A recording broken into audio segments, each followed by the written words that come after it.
Guys, have you heard? It's race week. Sweat.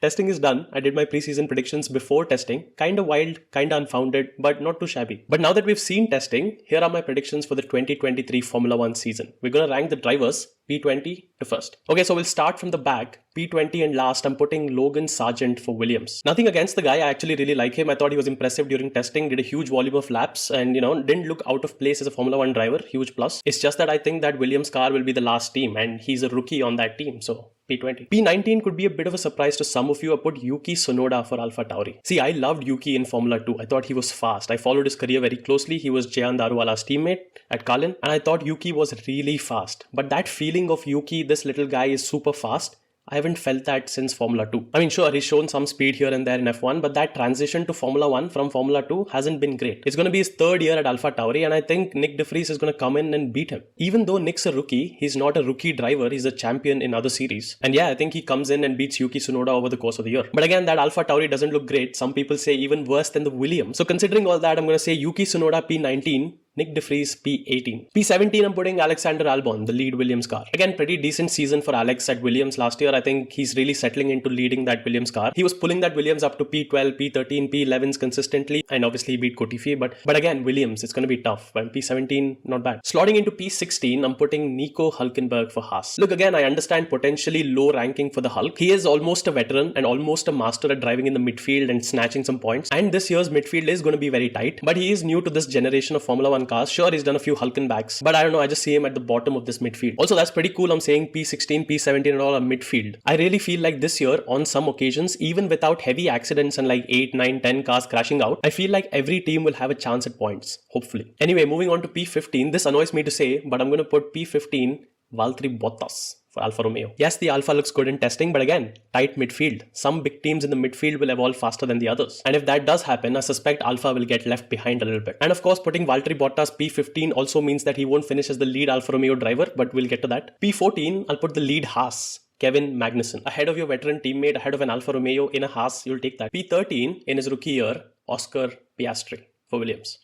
Oscar Piastri for McLaren. That McLaren looks dreadful now in testing, and I think it will for the start of the season, but I suspect it won't stay there for too long. But again, the problem is for a rookie to have to deal with all that, that will cost points. I maintain that Oscar Piastri is a generational talent, and I believe, I'm sure he's going to have a great career in Formula 1, but rookie year is going to be rough. P13. P12 is my bravest call so far, I think. Zhou Guanyu for the Alfa Romeo. See, I predicted in my last video, I said breakout driver of the year, Zhou Guanyu, so I'm sticking to that. And as I said, I think that Alfa Romeo's performance will fall away. So even by making a breakthrough, it's still going to be P12. But hey, I mean, great season if it happens, considering the caliber of drivers behind him and beating Bottas as a teammate. In 11th place, okay, this is a bit, I'm putting Lance Stroll, okay, and I'm doing this assuming that he's going to miss more than one race, more than just Bahrain. Maybe he misses 2-3 races. If he misses only Bahrain, I'm willing to put him P10, but let's keep him P11 for now. Obviously, hope he makes a speedy recovery. Why would you want to say someone miss multiple races because of injury, Come back soon, Lance. The reason I say this, I think because Aston Martin is another team whose performance will fall away as the others catch up. So you've got to capitalize at the start, and he's not going to be around at the start. That's actually damn unlucky. Anyway, P10, we're entering the top 10. P10,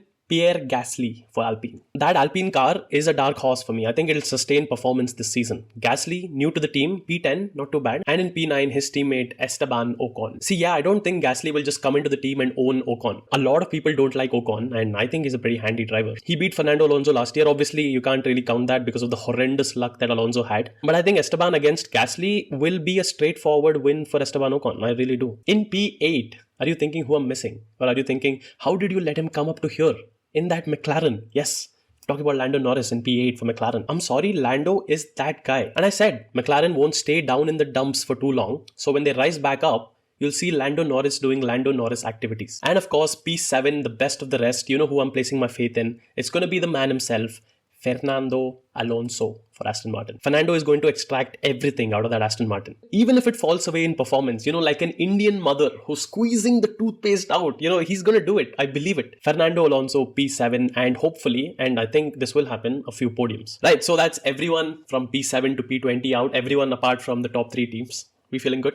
All good? Shall we get into the top 6 Formula 1 drivers? Let's go. From the best of the rest, Fernando Alonso, to the worst of the best in P6, I'm putting George Russell for Mercedes. I know, if you watch my last video, I put Sergio Perez P6, but now I've seen testing and I've seen that Red Bull look dangerous. I know I predicted Checo to mess up and I still think he will. I hope not. I mean, these are just predictions, bro, but I think this is the year Checo messes up because of how close everyone is in the top 6. But still, I've seen that Red Bull, and even if Checo messes up a lot, putting it P6 is still a bit of a stretch. He's going to have to mess up really, really bad to be P6. So am I putting him P5? But again, I feel like, is that too low? Should I put him 4th?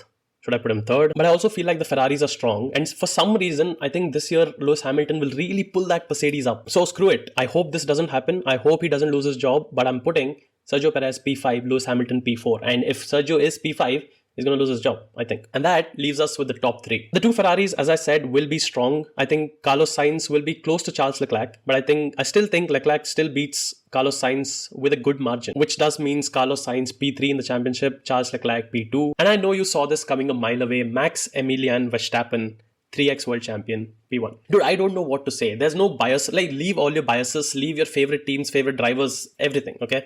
Max Verstappen is currently the best driver on this grid and he's in the best car.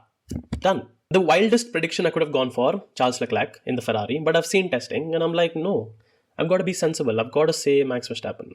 So there you have it. My predictions for the 2023 Formula 1 season, P20 to P1. Let's revisit this list at the end of the year and see how badly I've done. Maybe Joe flopped. Lando Norris probably wasn't as good as I thought. Yuki Tsunoda may be fast as hell. Esteban Ocon got destroyed by Pierre Gasly. Who knows? One thing's for sure, I can't wait to see what happens. And we won't have to wait for long because the 2023 season starts this weekend. Thank you so much for watching. Subscribe and all that. And I'll see you soon.